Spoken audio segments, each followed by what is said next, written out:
I remember with the video, it was how to remove the human self. So I didn't really finish that.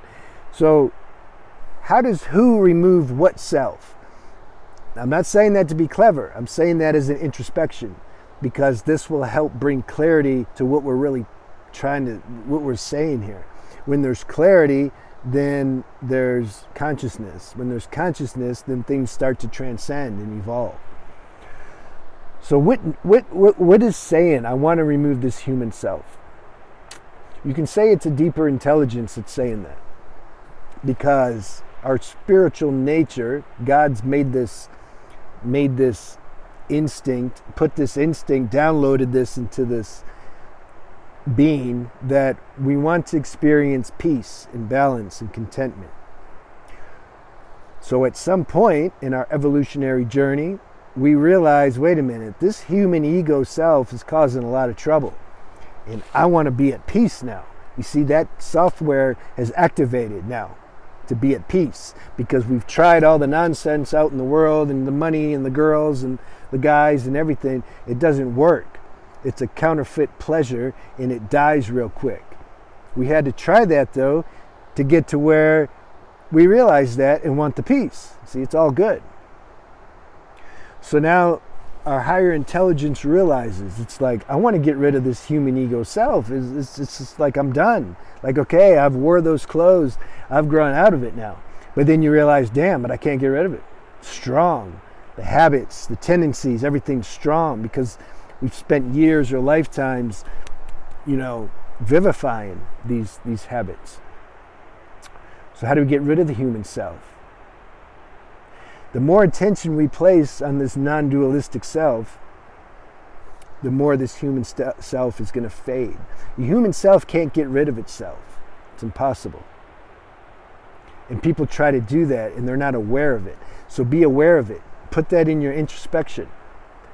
Look through your day and see, like, how many times. First, you got to differentiate between the human self and the so-called natural flow. Divine self, non-dual self, whatever, all these words. You got to know the difference between the two, and then comb through your day and see, what self am I in, and what am I doing? Am I using my human self? I'm gritting my teeth trying to get rid of the human self? It's funny. We got to do that, though, to see that it don't work. Or am I allowing this human self to do its thing? It can act out. It has some stupid habits, etc. But my attention is more on the non-dualistic self, watching this human self happen in itself. You see? Are you watching it happen, or are you like deep into that, acting out that role to where there's no witness or awareness of what you're doing? Now, at the same time, when there's attention in your true essential self, the human self can make certain moves and use certain willpower to do things. You got to have both. You can't just, I'm arguing with this person and character assassinating them, but I'm watching myself do it. It's not a big deal.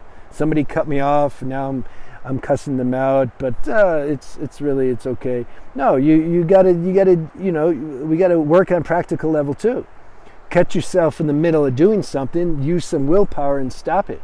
If you already hurt somebody, go make amends to them. Clean that up. Otherwise, you're going to find that your spiritual practice, which is keeping your attention on your true self, is not going to work. It's not going to bear any fruit, because your human self is full of garbage or unfinished business. That's why I like 12-step programs also. I started going when I was like 16. I just go now sometimes just because I like them. I just like going and hearing people trying to change their life, and people who have just been in prison for years, or drug addicts or prostitutes, and then they transform their life. I like the energy.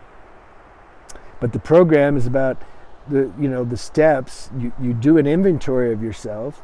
You look at things maybe you haven't looked at, then you share it with somebody. That in itself is powerful. That's powerful. That will make your spiritual practice more easy and efficient. Because when our human self is heavy, can't just bypass that. You got to work on it a little bit. So there's some nice principles in that program, and I suggest anybody that is stuck in a kind of habit that seems too strong to get rid of, and it seems to be blocking your spiritual practice, go to a 12-step meeting, whether that be food or sex or drugs or alcohol or whatever. There's hundreds of different 12-step programs that can give support because of the fellowship and the collective energy that's there, and then you'll find your spiritual practice of realizing this non-dualistic self is more easy. When we're working on both selves at the same time. Not really working on the non-dualistic self. It's more about bringing our attention to that self. But the less cluttered the human self is, the more easy it is to bring the attention there. Otherwise, all this unfinished business is going to keep grabbing our attention. Our habits and everything, our attention is going to be going out everywhere. So it's like we can't bring it inside and rest it. You got to work on both things. Let me know how that flowed for you, and leave me any questions you have. Have a good day.